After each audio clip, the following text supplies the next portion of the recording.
चलिए इसी उलझन को थोड़ा सुलझाने की कोशिश करते हैं। बिल्कुल। और देखिए, इसमें जो सबसे अजीब बात है वो यही है कि एक तरफ तो उल्फा खुद कह रहा है कि हाँ, हम पर हमला हुआ है, हाँ और दूसरी तरफ भारत सरकार, सेना दोनों ही साफ मना कर रहे हैं। जी।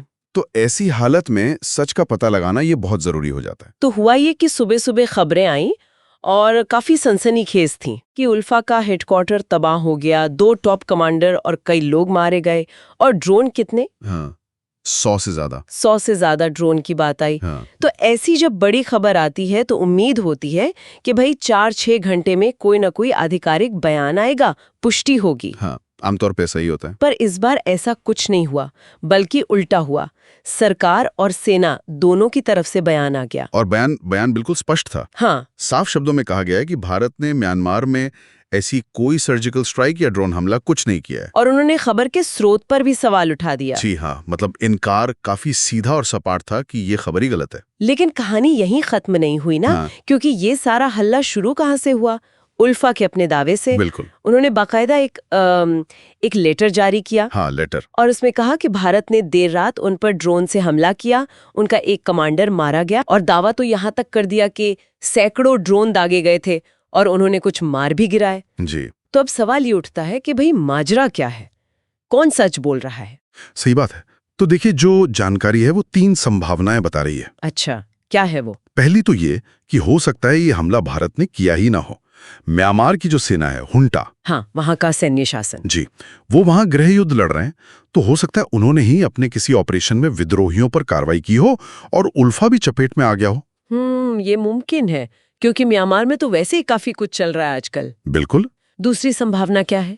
दूसरी संभावना ये बताई जा रही है कि उल्फा शायद खुद ही ये सब कह रहा हो, मतलब खबरों में बने रहने के लिए। अच्छा, खुद को महत्वपूर्ण दिखाने के लिए। हाँ, टाइप की, देखो हम इतने अहम हैं कि भारत हम पर ड्रोन स्ट्राइक कर रहा है। एक तरह से प्रोपेगेंडा। ये भी एक एंगल हो सकता है, बिल्कुल। और तीसरी संभावना थोड़ी पेचीदा है। वो ये कि हो सकता है भारत ने सच में गुप्त रूप से स्ट्राइक की हो। अच्छा। और अब किसी वजह से, मतलब शायद रणनीतिक कारणों से, इसे पब्लिक नहीं करना चाहता, इसलिए आधिकारिक तौर पर मना किया जा रहा है। हाँ, ये भी देखिए, संघर्ष वाले इलाकों में अक्सर होता है। सूचना भी एक हथियार होती है। सही कहा। विद्रोही समूह ध्यान खींचने के लिए दावे करते हैं और सरकारें कई बार अभियानों को छुपाने के लिए इनकार करती हैं। तो फिर अब हम क्या समझे, मतलब अभी क्या स्थिति है? देखिए, जानकारी यही कह रही है कि असली तस्वीर शायद अगले 24 से 48 घंटों में साफ हो। कैसे? अगर उल्फा वाकई सबूत पेश करता है, जैसे ड्रोन के मलबे की तस्वीरें या कुछ और, हाँ, अगर वो तस्वीरें जारी करते हैं तो फिर हमले की बात में दम आ जाएगा और शायद ये भी पता चले कि ड्रोन आखिर थे किसके। और अगर तस्वीरें नहीं आती?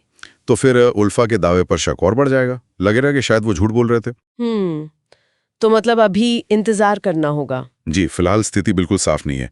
सच क्या है ये तो सबूत सामने आने पर ही पता चलेगा। सही। लेकिन ये पूरा मामला एक अहम सवाल जरूर खड़ा करता है। क्या?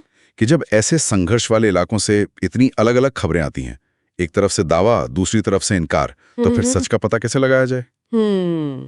ये एक बड़ी चुनौती है। हाँ, ये तो है, खासकर आज के दौर में जब सूचना इतनी तेजी से फैलती है। बिल्कुल। और चलिए आखिर में एक बात सोचने के लिए छोड़ जाते हैं जी। कि मान लीजिए ये स्ट्राइक हुई या नहीं हुई, ये जिसने भी की हो, पर इस तरह की अपुष्ट खबर का इतनी तेजी से फैलना और इतनी चर्चा होना, ये उस पूरे इलाके के जो नाजुक भू राजनीतिक हालात हैं और जिस तरह का सूचना युद्ध चलता है, उसके बारे में क्या बताता है? हाँ, ये सोचने वाली बात है। इस माहौल पर इसका क्या असर पड़ता है?